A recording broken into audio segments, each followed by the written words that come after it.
Naging mainit nga na usapin ang kontrobersyang ito sa mundo ng social media at pati na rin sa buong bansa. Nababalot ng kontrobersya ang administrasyon ni Pangulong Kuting ng Norte Jr. matapos mapabalitang unti-unti nang nagkakawatak-watak ang kanyang mga kaalyado. Ang mga dating matibay na sumusuporta sa Pangulo ay sinasabing tumatraidor na sa kanya na nagdudulot ng malalim na tensyon at kawalang katiyakan sa pamahalaan. Ayon sa mga insider mula sa palasyo, naging dahilan ng takot at pagkakabahala ng biglaang pag-atras ng ilang malalaking pangalan ng dating nasa likod ng Pangulo. Umano'y may mga issue ng pagkawatak-watak dahil sa hindi pagkakasundo sa pamamahagi ng mga proyekto, pondo at iba pang pangunahing pulisiya ng administrasyon. Sa gitna ng krisis, napilitang magpanik si Pangulong Kuting sa paghahanap ng mga paraan upang muling pagkaisa-isahin ang kanyang mga kaalyado. Samantala, ang unang ginang na si Liza Smugs ay sinabing labis na naapektuhan at humagulgol sa iyak dahil sa lumalalang sitwasyon ng ating pamahalaan. Ang balitang ito ay nagdulot ng malaking ingay sa politika lalo na't marami ang nag-aabang kung paano babaliktarin ng Pangulo ang kasalukuyang sitwasyon sa kabila ng mga hamon na nanatili ang apela ng mga taga-suporta ng magtulungan at magkaisa ang administrasyon upang harapin ang mga suliranin ng bansa. Habang tumitindi ang tensyon, patuloy ang bayan sa pagsusubaybay kung sino pa ang dapat ang mga susunod na tatalikod sa Pangulo at kung paano niya susubukang ibalik ang tiwala ng kanyang mga kaalyado. Well, para nga sa kabuang detalye at impormasyon ay panoorin na lamang natin ang buong video at kung hindi ka pa naman nakapag-subscribe sa ating channel ay mag-subscribe ka na para lagi kang maging updated sa ating mga bagong ina-upload na videos araw-araw at upang maging aware ka na rin sa kung anong nangyayari sa ating bansa. Heto na nga mga kaibigan, ating panoorin ang buong video. Maraming salamat po and God bless.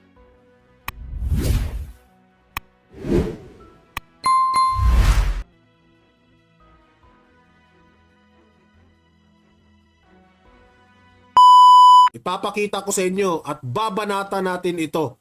Okay? Ito. Pasok. Galing mismo kay Vice President Sara Duterte ang issue ng impeachment? Galing raw ni VP Sara ang usapin na impeachment. Siya raw yung unang nagsasalita ng impeachment. Sabi ko, binibintang pa nila ang kanilang script.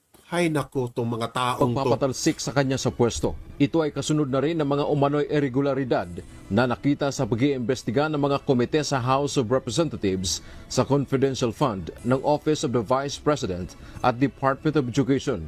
Ang nagbabanggit lang naman ng mga Hindi. Yang confidential funds na yan, tapos na yan. Hinihiring na yung 2023. Ayaw na nga ni VP Sara na magkaroon ng confidential funds. Kasi ayaw nyo. Ang unang nagpapakulo dito yung Makabayan Black eh. Inutusan itong Makabayan Black.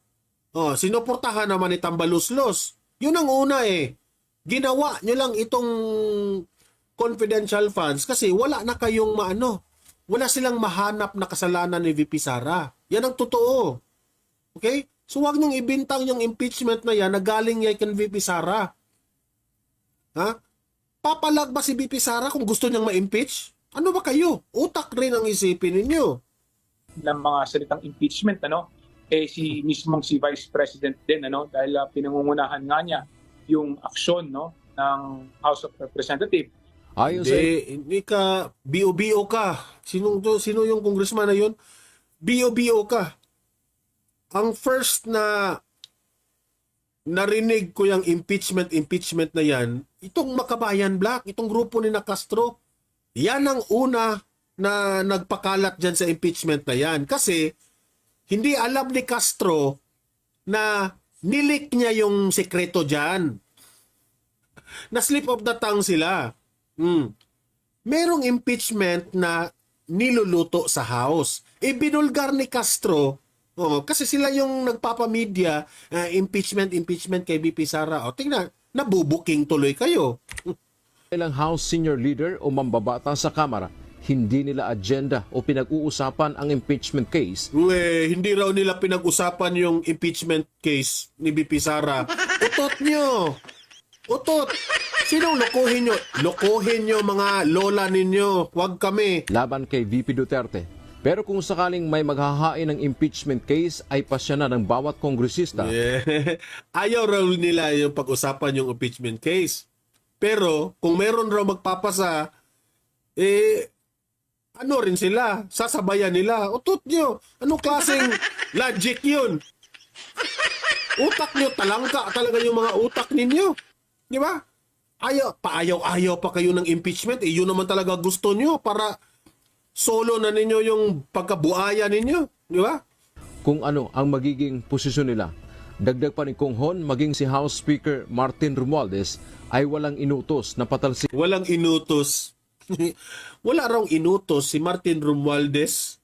Hoy, Martin Romualdez, wala ka raw inutos na impeachment, na usaping impeachment? Wala ka raw inutos? Ito lang yung masasabi ko sa iyo, mga House of Representatives na nagsasabi na walang inutos si Tambaluslos na impeachment. Ito lang yung masasabi ko sa inyo.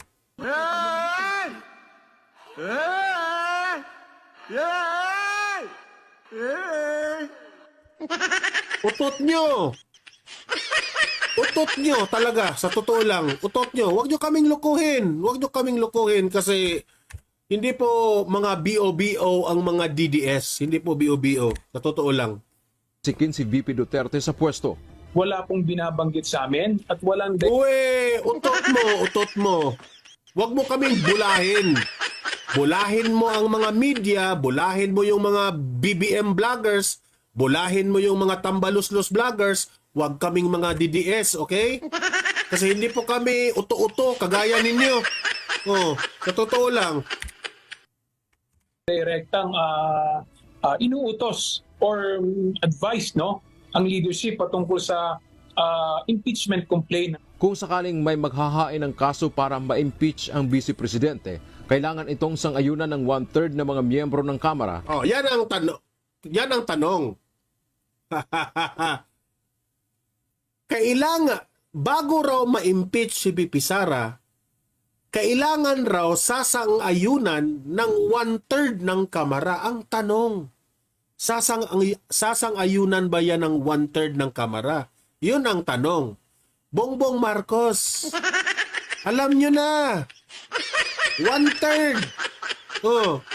So, di ko lang alam kung pipilitin yung mai-impeach si BP Sara dyan, kasi gagawin naman ang lahat ni Tambaluslos dyan sa Kamara.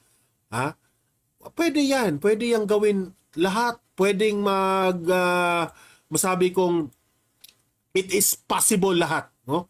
Lahat posible. Basta yung pera na ang patakbuhin, posible yan. Ma-impeach si BP Sara. Walang problema. Good luck na lang sa taong bayan dahil ang taong bayan po hindi po papayag na ganun-ganun na lang i-impeach nyo si BP Sara. Kaming mga 32 million na bumoto kay BP Sara, naghihirap kami para iboto namin si BP Sara. Dinamdam namin yung boto namin kay BP Sara. Tapos gano'n na lang ipapa-impeach ninyo dahil sa mga bintang ninyong walang katuturan, dahil sa bintang ninyo na walang ebidensya, dahil sa bintang ninyo na mismo na ang COA na ang nagsabi na wala pong ginawang kabalastugan si BP Sara. Kaya ikaw, Bongbong Marcos, sumanib ka na lang doon sa Tambaluslos mong pinsan. Sumanib ka na lang kasi mag-away kayo. Sa totoo lang, yang pinsan mo, Bongbong Marcos, sa totoo lang, gusto yang maging presidente. Nagmamadali yan. Gusto nga yan maging vice-presidente kasi tanggalin na si BP Sara. Si Martin na yung vice-presidente. Now, totoo ang mga sinasabi ni VP Sara patungkol kay Martin Romualdez. Martin Romualdez, never kang nanalo. Nanalo ka lang sa politiko dahil sa pera. Yan ang sabi Di umano ni VP Sara, yung pinakinggan natin yung video ni VP Sara, nanalo ka lang. Wala kang kalaban. Kasi nanalo ka dahil raw namimigay ka ng pera. Yan ba ay tama? Ang tama po is yung leader na binoto ng taong bayan kasi alam nila na matino magserbisyo sa taong bayan. Hindi kagaya mo, Martin Romualdez. Ha? Ano ka? Oh. Tanungin mong sarili mo, ano ka? Nanalo ka ba dahil binoto ka ng tao? Hindi. Nanalo ka lang kasi binoto ka ng mga binabayaran mo. Di ba? Huwag na tayong magbubulahan. Oh. Huwag na tayong magbubulahan. Yun ang Bago natin. iaakyat sa Senado, nalilitis naman sa kaso. Dante Amento, UNTV, News and Rescue. So yun po ang mga pangyayari dyan. Nagkagulo na. Ha? Itong lower house at itong si Bongbong Marcos ngayon. Bongbong Marcos, kung if you are expecting na susunod sa inyo ang Tuwadcom, kung susunod sa inyo ang Makabayang Black, hindi. Hindi yan susunod sa utos mo. Mas susundin pa nila itong si Tambaluslos. Ngayon, ha? Ito yung nagagalit sila. Ito yun ha. Ipapakita ko sa inyo ha. Ito yun. Ito. Mamaya, ipapakita ko yung kay Ito pala. Sorry. Dati, itong grupo na ito, kinakampihan ka, Marcos. Hindi po ito DDS ha. Hindi po ito yung mga nagrarally sa EDSA. Ibang grupo po ito. Okay? Na ngayon, galit na sa administrasyong ito. Ito yung nangyari kanina ha. Ipapakita ko sa inyo, Bongbong Marcos. Ayan. Kung ano ang mga nangyari dito, this only reflects your government, Bongbong Marcos. Hindi po ito magkakaganito kung maayos lamang ang mga ginagawa ninyo. Ha? Kung maayos ang pagdala mo sa administrasyong ito, hindi po sana ito nagkaganito. Tingnan nyo ha, hindi po ito mga DDS. Ibang grupo po ito na nagrireklamo sa gobyernong ito. O, play! O, yan. Grabe.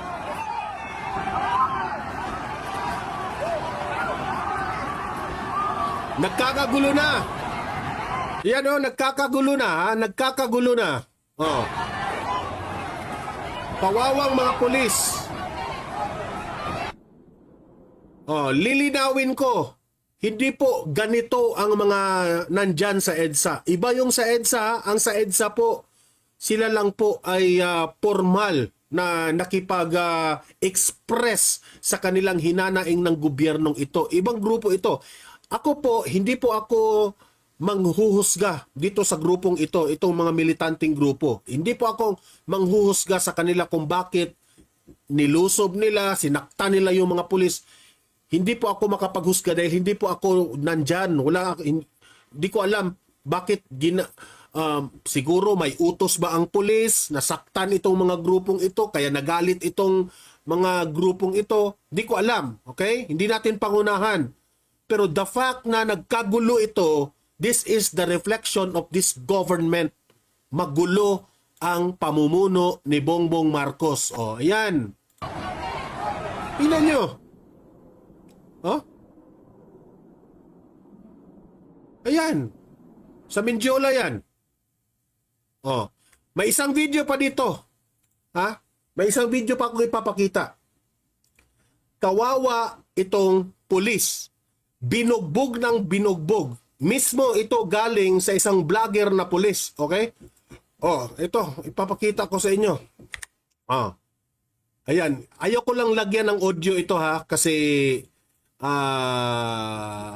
may music kasi. Ayokong ma-copyright tayo dito ha. Ito. Bakit ayaw mag-play?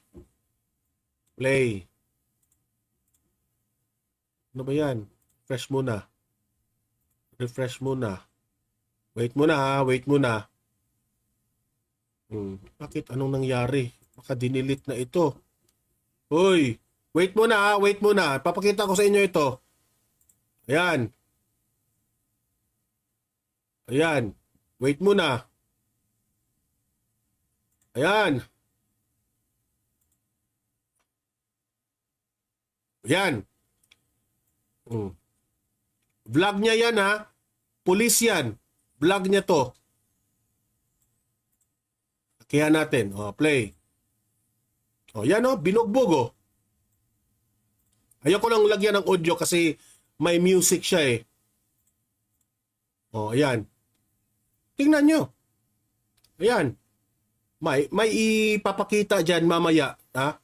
Yung pulis na binugbog. Kawawa yung pulis eh. Di ko lang alam. O, yan o, yan o, yan o, yan. Yan. Binugbog ng yan. Binugbog yung pulis.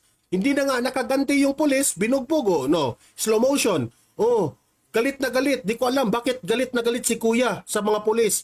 Ano bang ginagawa ng mga pulis? Sinaktan ba ng mga pulis? Yan ang ating alamin. Yan o. Yan o. Kawawa yung pulis o. Binugbog na binugbog. Ayan. Oh. Ayan. Kuha ito ng isang vlogger na pulis. O siya yung nagbablog dyan. Oh. Yan. Kawawa yung mga pulis. Kasi sumusunod lang yan sa mga utos. Hindi po ito grupo ng mga DDS ha. Hindi po ito. Ibang grupo po ito na may hinanakit rin dito sa mga pulis. Remember, ang KOJC ginanito nila. Pero yung KOJC hindi ganyan. Hindi nananakit yung KOJC. Okay? Yan o. Sinuntok ng sinuntok. Oh. Tingnan nyo. Oh, di ko lang alam kung sino itong pulis na vlogger na ito ha. Nakita ko lang ito sa Facebook at shinare natin na ito na po ang nangyari sa Mindiola ngayon. Oh, Bongbong Marcos, what can you say about this? Ha? Oh, what can you say about this? 6,000 na yung viewers natin, oh. Oh, tingnan nyo, oh. Tinadyakan pa, sinuntok pa, kawawa. Okay? Hindi ko sinabing mali ang pulis ha, kasi hindi po natin alam ang mga detalye dito. Bakit nagkasakitan? Ang tanong ko lang dito, Bongbong Marcos, dati mo itong mga kaalyado. Ha? Dati ito raw kakampi nyo raw ito. Ha? Itong grupong ito.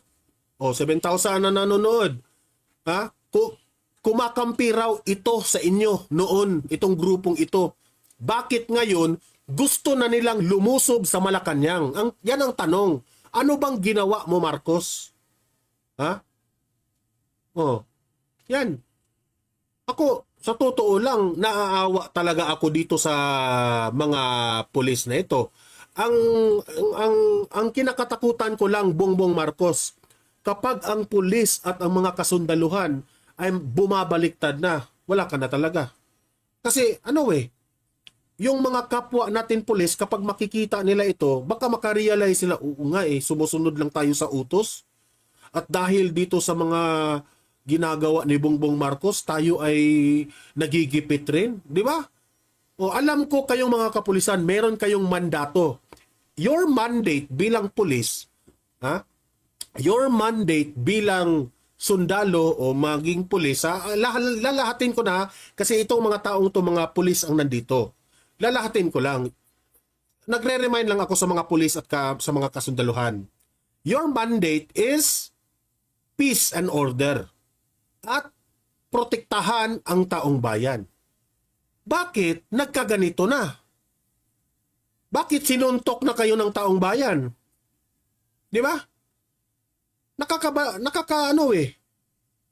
Kasi yung ating presidente, hindi man lang walang ginagawa. Ikot lang siya ng ikot na para sabihin na nagtatrabaho siya. Hindi ka man lang magbigay ng statement patungkol dito? Bigyan mo naman ng statement ang mga kapulisan na anong gagawin nila. Bigyan nyo rin ng statement ang taong bayan. Nagtatanong lang ako, is it taong bayan versus the administration? Ganyan na ba ngayon? Kasi ang tao po, kaming taong bayan has the freedom of expression. Pero bawal.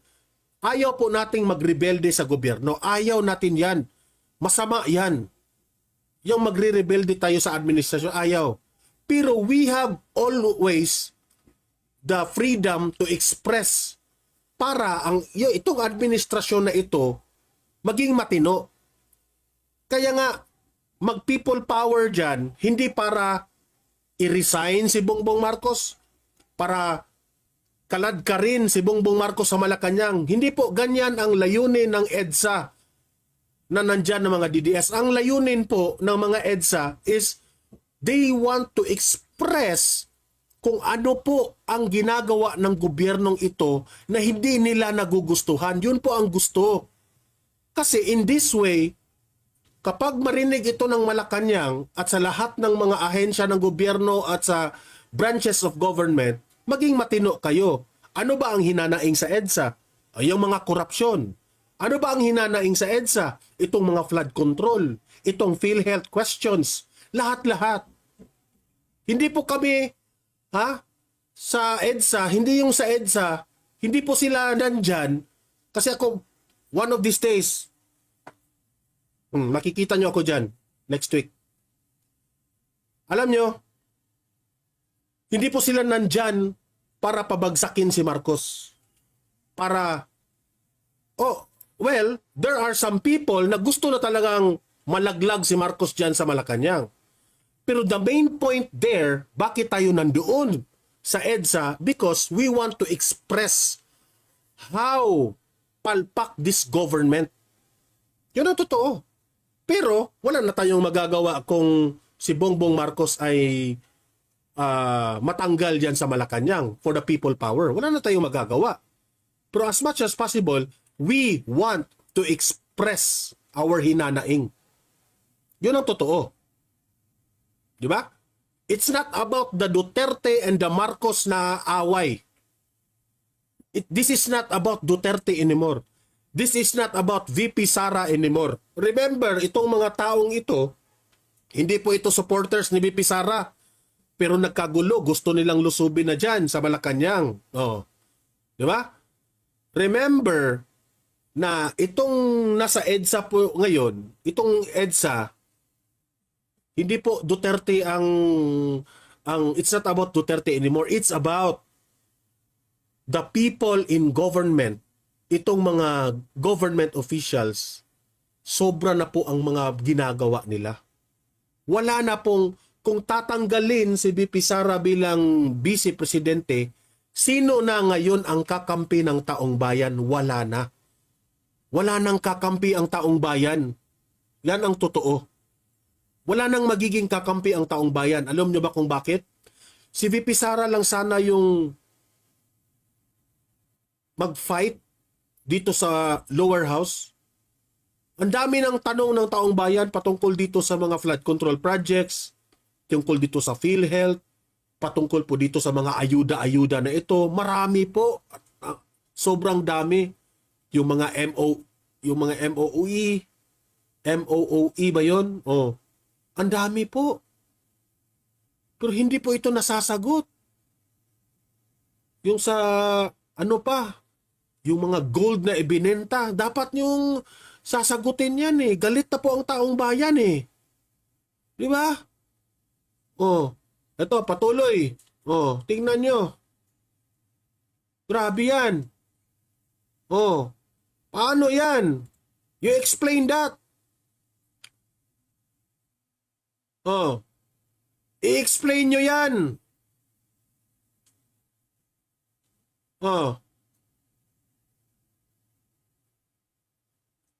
Sabi dito sa vlog niya, mga pulis pinagtulungan saktan ng mga rallyista sa araw ng Bonifacio Day. So yun po ang nangyayari ngayon. Ang tanong ko sa taong bayan ngayon, ang tanong ko lang dito, nagugustuhan nyo pa ba ang pamumuno ni Bongbong Marcos? Sige nga, i-comment nyo dyan. Nagugustuhan nyo pa ba ang pamumuno ni Bongbong Marcos? Nagugustuhan nyo pa ba ang ginagawa ng lower house, itong House of Representatives? Nagugustuhan nyo pa ba itong mga investigation ng Office of the Vice President? Nagugustuhan nyo ba? Yan ang tanong. Nagugustuhan nyo ba yung ginagawa nila kay VP Sara na halos mauntog sa ulo si VP Sara? Tapos sila pa yung may ganang kakasuhan itong si VP Sara. Sabi dito ni Nudge Fernandez, never na Don Mar. Hindi. Hindi na. Bongbong Marcos, taong bayan ang nagsabi. Hindi na raw nila gusto ang mga ginagawa nitong gobyernong ito. sana naman mapakinggan ninyo ang taong bayan. Baguhin nyo naman yung style ninyo kasi galit na po ang taong bayan. Ha? Sukang-suka na po. Tama yan. Sukang-suka na po ang taong bayan sa mga ginagawa ng gobyernong ito. We have the right to express. Please naman, baguhin nyo. Hindi naman kami nang aaway. Hindi naman kami nananakit. Basta baguhin nyo lang yung mga kabalastugan. Ikaw, Mr. President Bongbong Marcos, ikaw lang yung paraan dito para mahinto itong mga pang-aabuso sa taong bayan. Oh. Oh, hindi na Don Mar, sabi ni Benedicta Ferraren. Oh. Diba? Tapos, ngayon, heto pa. Itong Makabayan Black. Heto, Makabayan Black, ha? Akala ko, kakampi kayo kay Bongbong Marcos, pero heto pala, kinundi na rin ni Bongbong Marcos itong Makabayan Black. Play! Kinundina ng Makabayan Black ang umano'y pakikialam ni Pangulong Ferdinand Marcos Jr. Marcos Jr., sinabihan ka ng Makabayan Black na pakialamero ka raw. Ha? Anong masasabi nyo dyan, Bongbong Marcos? Pakialamero ka raw, Bongbong Marcos? Pakialamero ka raw. Bakit ka nakikialam? Yan ang sabi ng Makabayan Black. Pakialamero ka raw. Bakit mo sasabihin na wag ipa-impeach si BP Sara? Itong House of Representatives, gustong ma-impeach, itong Makabayan Black, gustong ma-impeach si BP Sara. Bakit ka raw nakikialam? Jr. sa mga gawain sa mababang kapulungan, partikular na ang planong impeachment case laban kay Vice President Sara Duterte. Ayon sa grupo, ito'y malinaw na pagtatangka ng impluwensyahan ng Pangulo ang Kamara. Inumpluwensyahan mo raw, Bongbong Marcos. Sino ba yung tinext mo? Si Tambaluslos? Nagagalit sila, oh. Bakit sabi ng Makabayan Black, bakit naman kami susunod sa utos mo? Diba? Hindi naman ikaw ang nagpapakain sa amin. Iba ang nagpapakain sa amin at alam nyo na yun. Oh. Nalabag sa probisyon ng saligang batas. Tama itong sinabi ng isa, si Mini Mimo. Traidura na. Traidura na ang nangyari. Na separation of Wala ka kasing pera, Bongbong Marcos. Wala sa iyo ang budget. powers. Hindi na sila susunod sa iyo. Sa parehong sangay ng pamahalaan. Gayunpaman, nanawagan ito sa House leadership na manatiling independent at isagawa ang mandato nito na batay sa isinasaad ng konstitusyon. Yan. So yun ang sinabi ko sa inyo.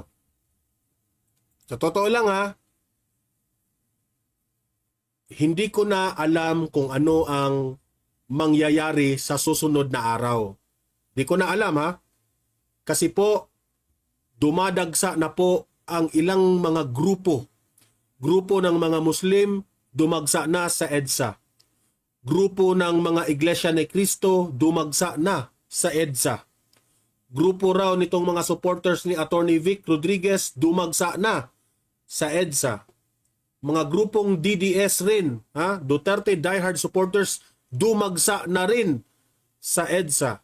Mga vloggers rin ng DDS dumagsa na sa EDSA. Tapos ito pang mga grupo dyan sa Menjola na hindi mga DDS, lulusubin na yung Malacanang. Alam niyo, sa totoo lang, maraming ang humahanga dito sa grupo ng itong militanteng grupo na ito kasi walang salita-salita. Lulusob na sila sa Malacanang dahil gusto na nilang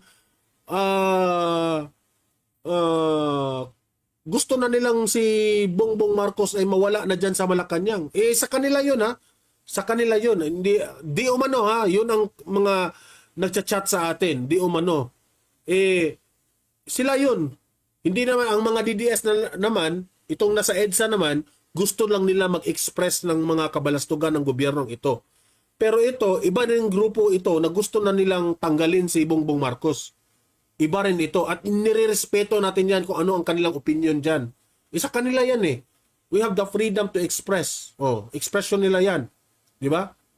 Ngayon, nakakatakot na po ito. Hindi para sa sa administrasyon na ito, nakakatakot na po ito. good luck na lang Bongbong Marcos sa susunod na mga araw kung ano ang mangyayari. Di ko pa alam. Okay? So, ako, ito lang yung maipayo ko sa iyo, Bongbong Marcos. Sana, si BP Sara ang kinampihan mo. Kumakampi ka kasi sa mga masama eh. Alam mong masama yung ginawa ng tambaluslos mong pinsan, doon ka kasi kumakampi. Hindi mo kinampihan si BP Sara. Ang binoto ka ng taong bayan dahil sa sinabi mong unit team. Nasaan ang unit team? Yun ang binoto namin. Akala namin magtulungan kayo ni BP Sara pero ikaw yung una na walang ginawa. Kaya galit na po ang taong bayan sa inyo ngayon. Kaya ang masasabi ko lang sa iyo, Bongbong Marcos, good luck na lang. Good luck na lang talaga.